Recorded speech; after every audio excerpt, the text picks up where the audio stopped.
운명적 사랑을 믿지 말아라. 혹시 우연히 만난 생명부지의 이성에게서 가슴이 갑자기 아릴 정도로 시려지는 느낌을 받아본 적 있는가? 길거리에서 스쳐 지나가고 난 뒤에도 가슴이 두근거리는, 아니 가슴이 내려앉는 듯한 그런 느낌 말이다. 그런 느낌을 받았을 때 나는 이 세상 살기가 만만하지 않음을 깨달았다. 젠장, 단 하룻밤만이라도 함께 지낼 수 있다면 모든 걸 포기할 수도 있을 것 같은 그런 대상. 나의 의지와는 상관없이 흔들리고 마는 영혼, 이른바 삘이 꽂히는 것이다.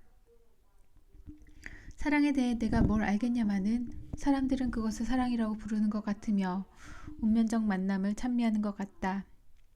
스탠리 큐브릭의 감독의 요작 아이즈 와이드 셧에서 그러한 감정은 현실을 위협하는 위험한 욕망으로 표현된다.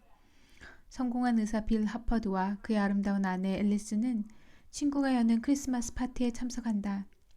그날 밤 두 사람은 각기 다른 이성으로부터 강한 성적 유혹을 받는다. 다음날 앨리스는 빌에게 숨겨져 왔던 비밀을 고백한다. 여름 휴가 때 우연히 한 해군 장교와 마주쳤는데 그에게 너무나도 강한 성적 충동을 느껴 그와 하룻밤만 보낼 수 있다면 남편과 딸 모두를 포기할 수 있을 것만 같았다고 말이다. 영화는 우리의 두근거리는 마음 뒤편에 은밀히 숨어있는 것이 성적 욕구임을 적나라하게 보여준다. 그것을 우리는 본능이라고 부른다. 성욕을 일으키는 유전적 DNA가 우리에게 본능으로 있다는 말이다. 그 DNA의 역할은 종족 보존을 위한 교미 충동을 일으키는 것이며 이 유전자로 인하여 수컷은 자기의 씨를 수많은 암컷에게 뿌리려고 하고 암컷은 우성인자를 받으려는 목적에서 더 나은 수컷을 선택하게 된다. 고귀한 사랑의 감정을 프로이드도 아닌데 어떻게 그렇게 성적 본능만으로 조명할 수 있냐고? 당신이 아무리 플라토닉 러브의 신봉자라고 할지라도 어떤 이성을 좋아한다면 그 사실 자체가 이미 성적 본능을 의미한다. 즉 우리가 누군가에게 첫눈에 반하게 되는 것이 실은 자신도 인정하지 못한 성적 DNA가 가져온 은밀한 충동이다. 이른바 전기가 흐르는 듯한 짜릿한 운명적 만남이라는 것이 사실은 종족 보존 DNA가 요구하는 최적의 교미 상대를 만났을 뿐이라는 의미가 될 수도 있다는 말이다. 사랑이라는 우대 위에 오르게 되면 우리의 행동과 마음을 그렇게 성적 유전자가 지배한다는 사실을 부인하지 말라.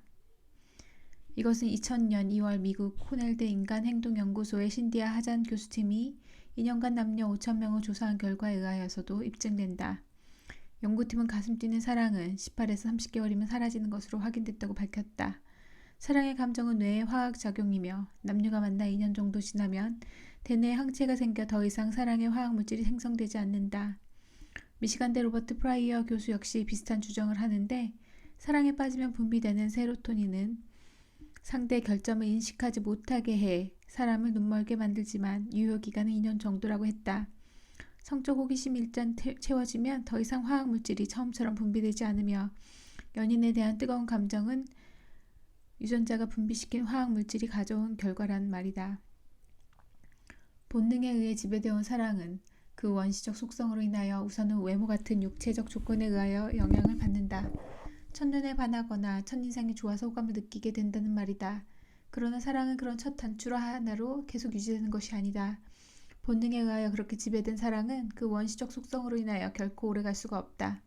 칠순이 다 된 영원한 음악의 여왕 엘리자베스 테일러는 8번의 결혼과 17번에 걸친 연애 행각으로 유명하다. 그녀는 매번 결혼할 때마다 이제야 내 진정한 사랑을 찾았어요 라고 말하곤 했지만 그 사랑은 모두 깨져버렸다. 왜 그렇게 되었을까? 본능에 의해 지배된 만남을 진정한 사랑으로 믿었기 때문이 아닐까? 수많은 나라들에서 신혼부부 3쌍 중 1쌍 이상이 이혼을 하는 이유도 본능에 의해 치가장된 감정을 진정한 사랑으로 오해하고 결혼에 이르렀기 때문이다. 결혼 생활을 유지하고 있는 부부들이라고 할지라도 상당수는 이미 마음이 식어버린 채 살아간다.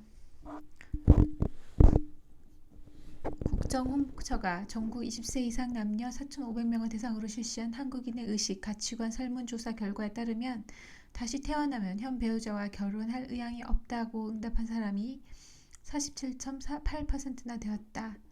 2쌍 중 1쌍은 이미 깨졌다는 말이다.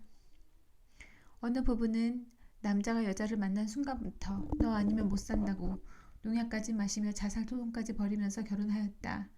한데 1년도 안 가서 남편은 폭력을 휘두르고 다른 여자와 살림까지 차렸다. 이런 경우가 어디 한둘인가? 이혼 경력 있는 기혼자였던 미국인 심슨 부인과 첫 만남에서부터 두근거림을 주체하지 못하고 결국은 그녀와 이혼하고자 영국 왕위를 내놓았던 에드워드 8세의 경우는 어떠할까? 당시 그는 왕위에 오른 지 1년도 채지 않은 시점에서 라디오 방송을 통해 이렇게 고백했다.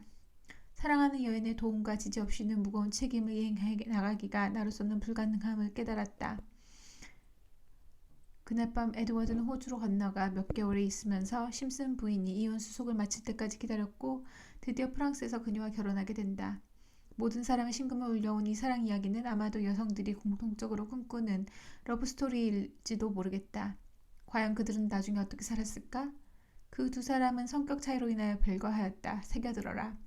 성격 차이라는 말은 갖가지 이유들로 인해 대단히 많이 싸워왔다는 것을, 부드럽게 표현하는 외교적 언어라는 것을 기억하라. 왕자와 공주는 만나자마자 서로 사랑하게 되어 결혼했고 행복하게 평생을 같이 보냈대요 라는 식의 동화들은 적어도 절반은 거짓말이므로 만나자마자 운명적으로 빠져버린 사랑은 기대하지도 말고 믿지도 말아라.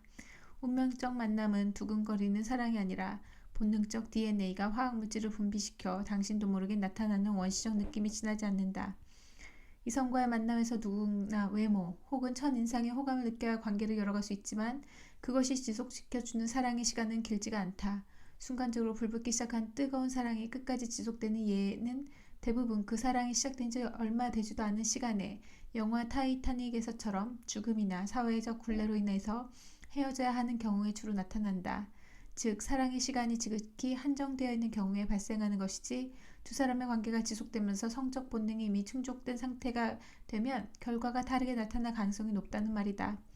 진정한 인간의 사랑은 육체적 조건에 집착하는 유전적 본능의 지배에서 한 단계 뛰어넘는다. 그 사랑은 상대방의 인격, 개성, 취미, 습관, 지성, 능력, 가치관 등등의 내면 세계의 매력을 느껴야 유지될 수 있다. 시작은 육체의 매력에 사로잡혀 시작되어도 내면에 뒷받침이 없다면 곧 사라질 거품이 된다. 때문에 사랑의 순서를 말한다면 이성의 교류부터 시작되고 그것이 감성으로, 다시 감성이 감정으로, 그리고 그 감정이 본능으로 연결되어야 한다. 결론. 남자는 자신이 어떤 여자를 만지고 싶고 애무하고 싶고 그 여자와 섹스하고 싶다고 해서 그 여자를 자신이 진정으로 사랑하고 있다고 섣불리 착각하지 말 것. 여자는 남자와 섹스를 할 때 느끼는 포근함이나 따스함 등등 자신이 그 남자를 사랑하는 증거로 100% 과신하지 말 것. 남자 여자 모두 육체적 상대에게 길들여져 있고 벗은 몸의 친밀도가 크다고 해서 두 사람의 사랑이 계속 지속될 것으로 오판하지는 말 것. 만날 때마다 스킨십 후 혹은 섹스에 탐닉하는 관계라면 당장 그만둘 것. 가장 중요한 것. 외롭다고 사람을 사귀지는 말 것.